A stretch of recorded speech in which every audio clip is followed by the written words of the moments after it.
Bien, merci, madame. Il est vrai qu'il n'y a pas eu un temps qui a été alloué aux interventions, et donc on a pris un temps assez large, mais c'était aussi pour profiter un peu du savoir de nos invités. On va essayer de limiter un peu le temps des commentaires, disons, ou plutôt des questions que vous pourriez poser éventuellement à nos deux conférencières. J'invite madame à venir ici et je vous demande donc d'être un peu succinct et de poser des questions et d'éviter de donner de nouveaux discours. Voilà.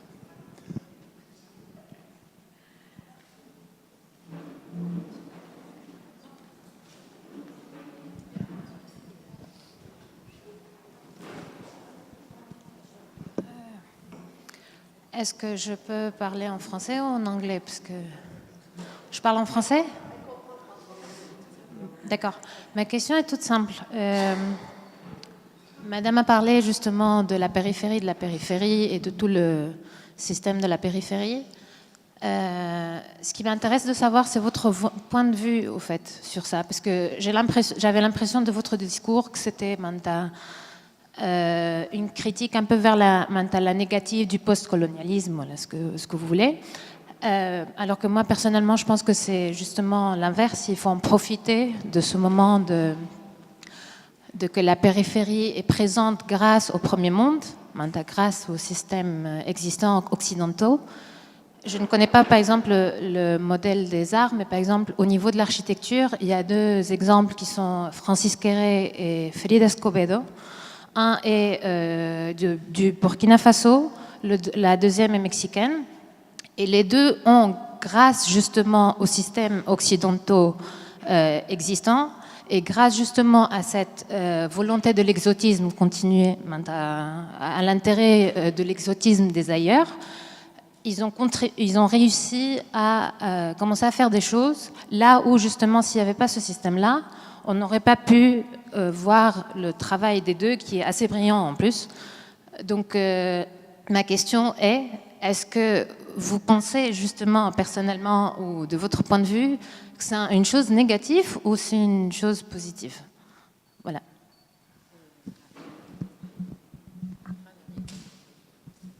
Là n'est pas la question, parce que l'échange, il existe depuis longtemps, puisque vous parlez d'architecture. François Pouillon, qui a beaucoup travaillé en Algérie, s'est inspiré de l'architecture vernaculaire, du mzab, pour construire. C'est pas ça du tout la question. C'est la domination de l'un sur l'autre. Au contraire, il est l'exemple, je dirais, parfait de l'échange. Mais le problème aujourd'hui, c'est disons, cette domination qui prend différentes formes. C'est pour ça que j'ai parlé d'exotisme. Et je crois que j'en parlerai toujours parce qu'on parle d'orientalisme. Et aujourd'hui, c'est aussi un néo-orientalisme. Bon, c'est vrai qu'on a hérité, nous, d'une peinture, pas rien que nous, je crois, le Maroc, la Tunisie, d'une peinture orientaliste, c'est-à-dire d'un regard de l'autre sur nous.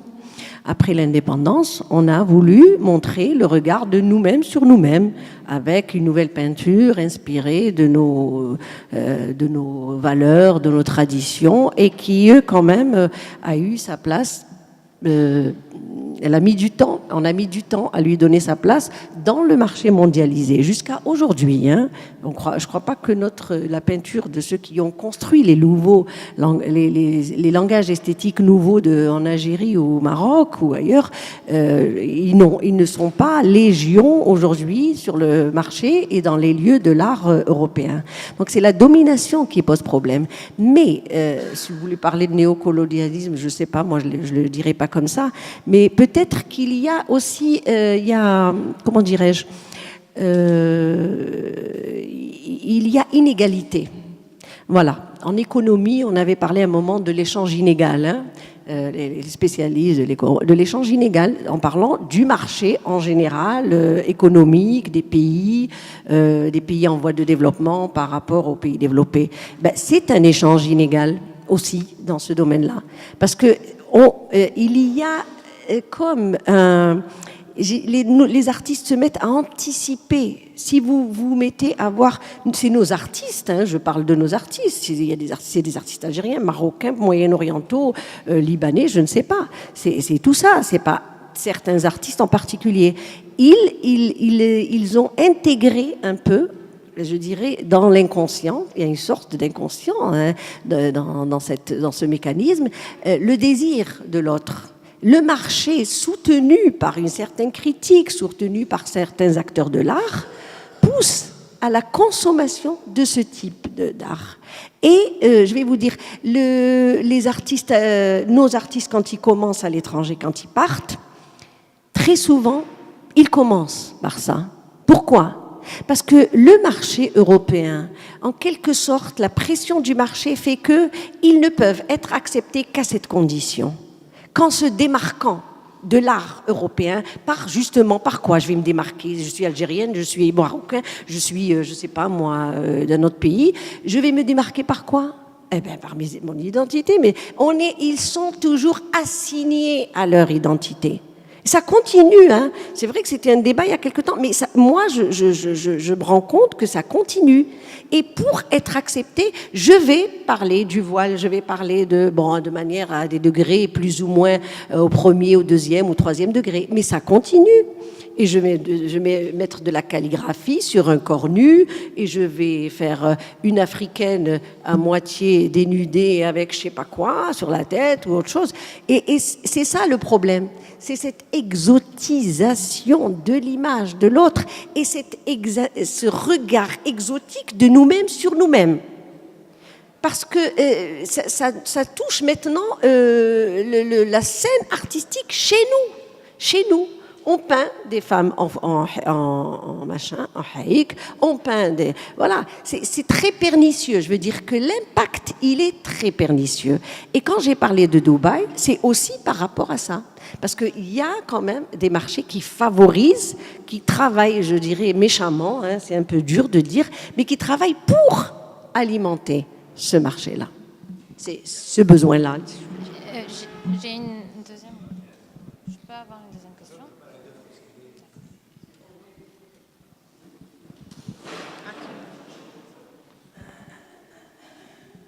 Merci.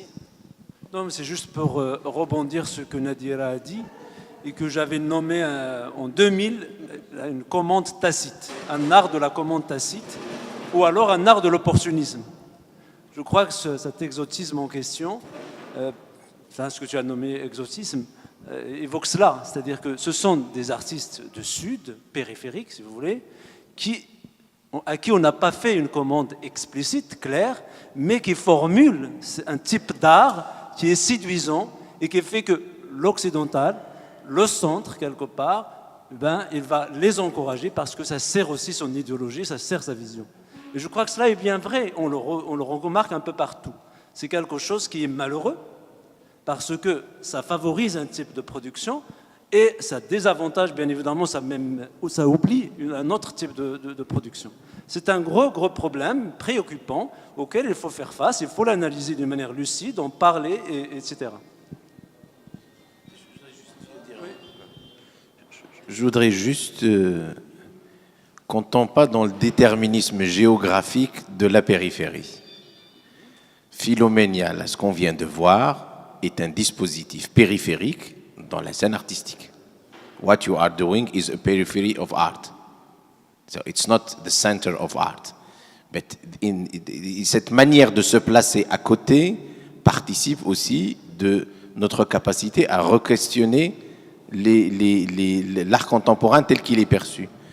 Donc, moi, je pense qu'il ne faut pas rester dans un déterminisme géographique. Il n'y a pas de déterminisme géographique. Il y a un phénomène très simple qui est celui des définitions que nous avons de l'art. Moi, j'ai adoré ça, parce que art égale capital, évidemment, Joseph Beuys, mais l'apparition de la tête de Karl Marx dans un système de marché de l'art périphérique, c'est juste exceptionnel. C'est-à-dire, là, il y a un véritable télescopage, Et le dispositif qui est posé ici permet tout simplement de rebousculer une chose fondamentale, à savoir les définitions que nous donnons aux choses. Et par rapport à Frida Escobedo, alors là aussi, il faut faire attention. Je suis algérien, je dirige un musée en France et j'ai invité Frida Escobedo. Ce n'est ni pour la dominer, ni pour l'exotiser, ni pour rien du tout. Mais c'était tout à fait normal, et elle est venue, elle a fait une sculpture et que nous avons gardée, etc., et qui est maintenant installée en France et qui participe de cette écriture de la modernité. Je pense que notre problème fondamental, c'est que nous nous sommes sentis, alors je ne sais pas par quelle obligation, extérieurs à ce monde moderne. Je suis désolé, la modernité européenne a été écrite à partir de l'Afrique, à partir du monde arabe. Le premier texte de la raison critique, il n'est pas écrit en Europe, il est écrit en Algérie, à Ferinda, Qalat Bani Salama, par un type qui s'appelle Ibn Khaldoun. Il l'écrit quasiment un siècle avant les premiers textes critiques européens et qui s'appelle El Muqaddima. Les 20 premières pages du Muqaddima, c'est l'introduction de la raison critique telle qu'elle va être écrite en Europe. Je suis désolé, je ne suis pas l'héritier de la modernité européenne, je suis le fondateur de cette modernité. Donc ce qui se passe en Europe n'est pas quelque chose qui m'est extérieur, c'est quelque chose qui vient de moi. Donc elle me revient. Ce qui nous importe maintenant, et la chance que nous avons dans nos pays, ce n'est pas de continuer c'est de redéfinir les choses. Nous avons la capacité maintenant, je pense que le terme art contemporain s'est essoufflé, on peut le jeter, on peut le mettre aux oubliettes, on peut l'historiciser, comme tu dis, et il est intéressant d'en inventer un nouveau. Et pour ça que ça c'est très beau, art égale capital, évidemment. Joseph Beuys était très malin dans sa manière de faire. Et c'est ce procédé-là qu'il faudrait que nous fassions. Nous ne sommes pas à l'extérieur du monde. Enfin, moi, je ne me sens inférieur à personne. Enfin, je suis désolé. La Tunisie est aussi moderne que n'importe quel autre pays dans le monde et il n'y a aucune distinction par rapport. Donc juste le déterminisme géographique, si on pouvait l'éviter, c'est tout. Moi, j'ai ajouté un petit sur le déterminisme aussi de la terminologie. Moi, je suis acteur un peu comme Madame fait en Autriche. Donc, j'ai une institution donc à Bruxelles, et nous on combat en fait cette idée de concevoir l'Europe comme le centre du monde. Et de reprendre en fait la terminologie. Je travaille aussi dans le secteur de la musique, sachant qu'on a créé le terme les musiques du monde. Ça veut dire que la musique occidentale, qu'elle est classique, qu'elle est pop, qu'elle est traditionnelle, mais tout le reste, donc des musiques, et ce sont des musiques du monde. Donc c'est l'eurocentrisme donc qui est là. Donc c'est la même chose pour cette question de périphérie-centre, parce que maintenant on parle.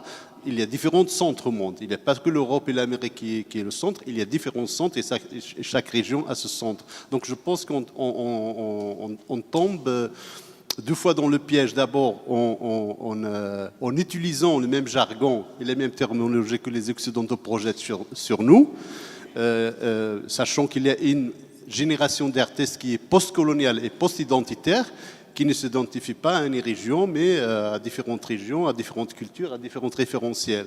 Donc ça, c'est le deuxième piège, c'est que dans tous ces événements qu'on organise, on commence, donc on parle du marché de l'art, que ce soit les biennales de monde arabe ou en Afrique, alors que ce qu'il faut aller faire, c'est d'abord de soutenir les artistes, de soutenir la production, de soutenir la création, de soutenir donc les initiatives donc privées, pas seulement les galeries, mais aussi soutenir donc les artistes en soi et les initiatives indépendantes. Et c'est pour ça qu'on peut créer un marché donc local. Alors il y a parole et puis on va clôturer. Un avant-dernier. Merci. Merci beaucoup. Je remercie les deux intervenants, les deux intervenantes. Je reviens surtout à Madame Nadira Laroun. Quant à la question de l'exotisme et ses effets pervers, et aussi peut-être légitimes. vous avez soulevé la responsabilité politique des institutions culturelles des pays périphériques. Ça, c'est juste, c'est vrai, mais peut-être qu'il faut considérer, à mon avis, 2 points. Le premier, c'est la tradition historique quant à l'intérêt à l'art à travers la théorisation, les écrits, les institutions muséales, et c'est ce qui manque dans nos pays périphériques. Ça, c'est sûr. Le deuxième point, c'est notre regard sur nous-mêmes, le regard qu'on a sur l'Occident et le regard que l'Occident a de nous. Peut-être que c'est pour les jeunes générations, l'Occident ouvre des opportunités, il y a plus d'ouverture. Notre regard sur nous-mêmes, il est un peu opaque et en quelque sorte obscurci. Monsieur vient de souligner que l'Ibn Khaldoun, je suis tout à fait d'accord, mais il faut absolument que nous prenions conscience que notre regard sur nous-mêmes doit être plus serein, plus rassuré. Je suis content que Madame a montré l'expérience de Yasmina Ben Khalil. Moi, je me souviens, l'an dernier, elle a exposé à la galerie Slim Fariani et j'étais vraiment très enchanté. Et je lui ai écrit un texte et j'ai discuté avec elle, et elle a complètement refusé. Refusé, c'est-à-dire, justement, je reviens à la jeune intervenante qui a tout à l'heure parlé du complexe, notre complexe par rapport à l'Occident. Et c'est un point crucial de clarifier notre regard sur nous-mêmes. Et ça, il y a plein de dessous. Plein de dessous. Cette révolution nous a montré le fond qui a fait que certains, parmi les Tunisiens, qui ont émergé. Et parce que même dans les écoles des beaux-arts, il y a ce regard qui est aussi très opaque sur nous-mêmes. Et je vous remercie. Merci. Bien, alors.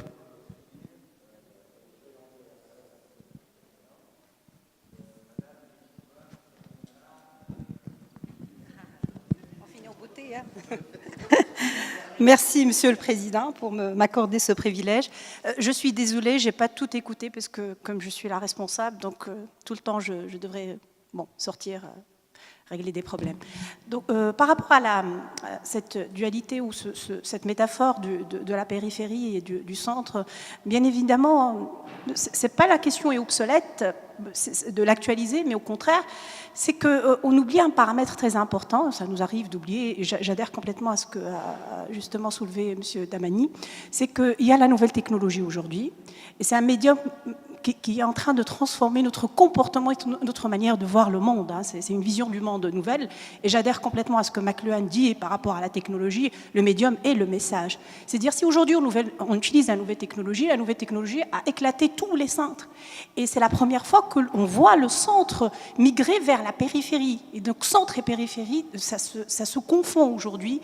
Et donc, ça, je renvoie bien évidemment à Deleuze, la notion d'horizon.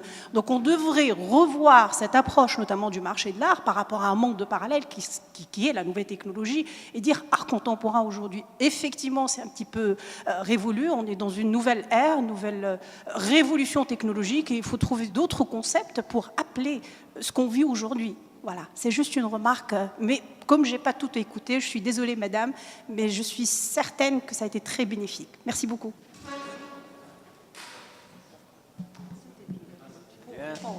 Alors, je rends la parole aux deux conférencières pour répliquer un peu aux différentes remarques et on clôturera par la suite cette séance.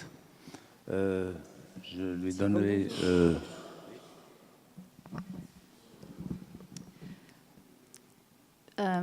I speak in English again. I hope it's fine. It's all this discussion again, exotism, neo-orientalism. I have also published a lot of articles on this, and I see it as well that in Europe now we call it global art, but when you look carefully, you see who is exposing there. It's all about diversity, but sometimes I have the feeling the diversity is just shown in the names and it's also, like you say, I called it all the artworks from non-European artists.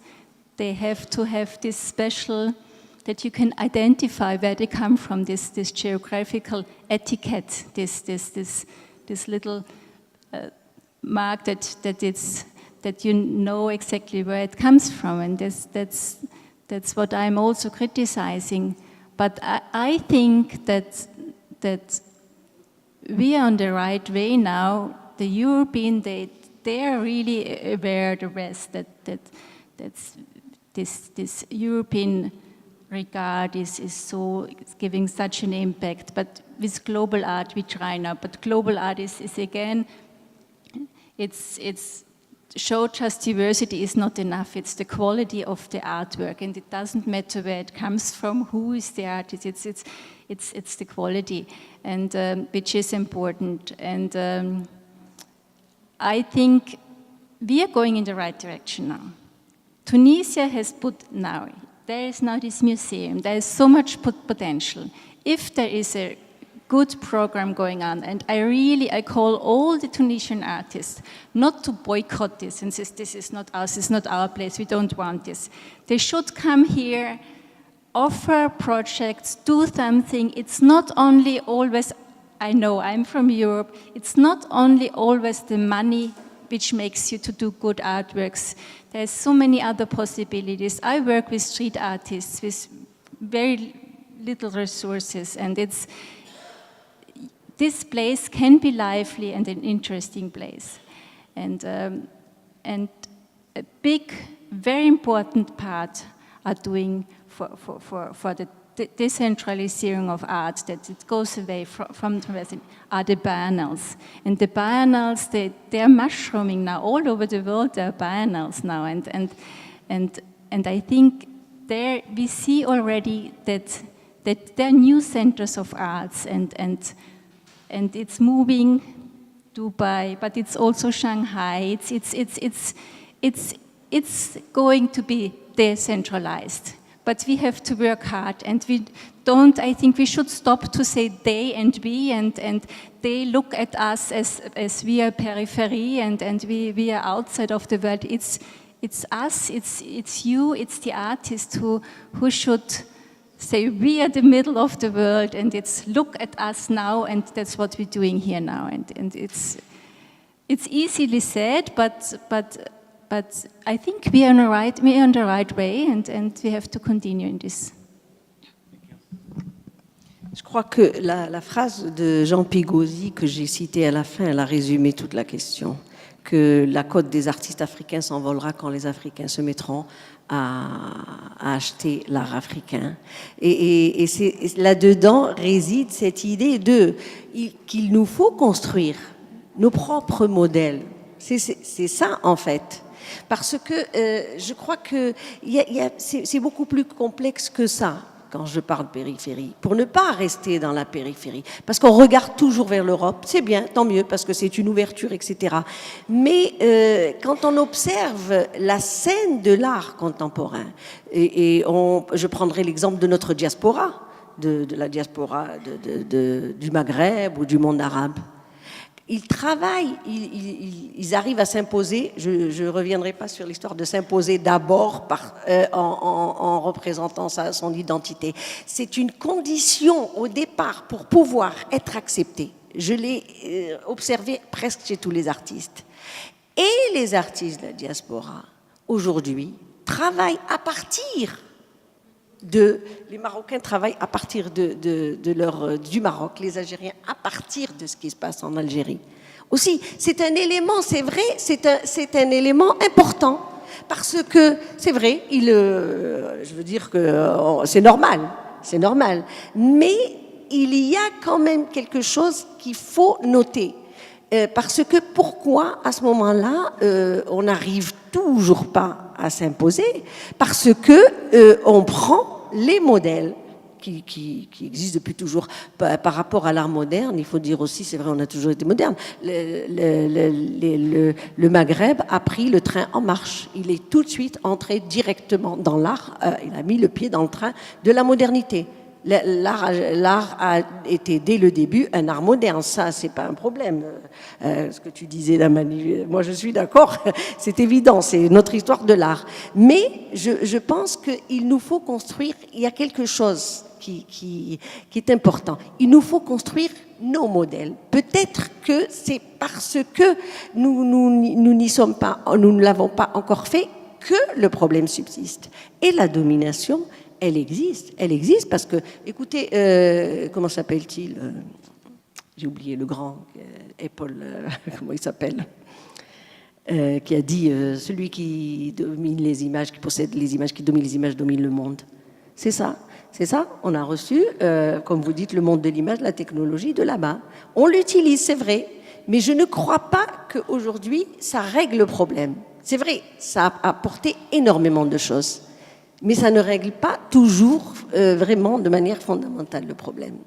Et peut-être que c'est ça, c'est le jour où on commencera à construire nos propres modèles, à parler de nous-mêmes, oui, grâce aussi à ce que l'Europe nous donne, parce qu'on n'est pas isolé du monde, pas du tout. À ce moment-là, je crois qu'on verra les choses différemment. Merci.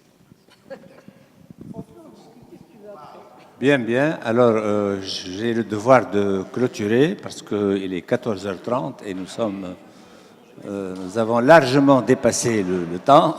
Et vous aurez le temps, je pense, de discuter encore entre vous. Voilà, et je vous remercie pour votre présence.